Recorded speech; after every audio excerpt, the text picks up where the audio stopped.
Hello everyone, welcome.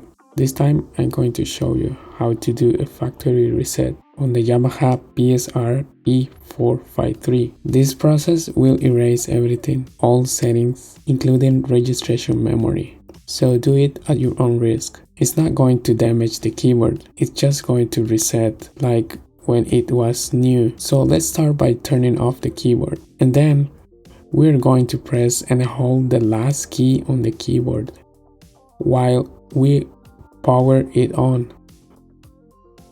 So this is going to factory reset the keyboard, and that's it. This will erase everything, registration memory. That some people ask me how to delete registration memory. This will erase everything. So I hope that you find this video useful. Thanks for watching and see you next time. Bye.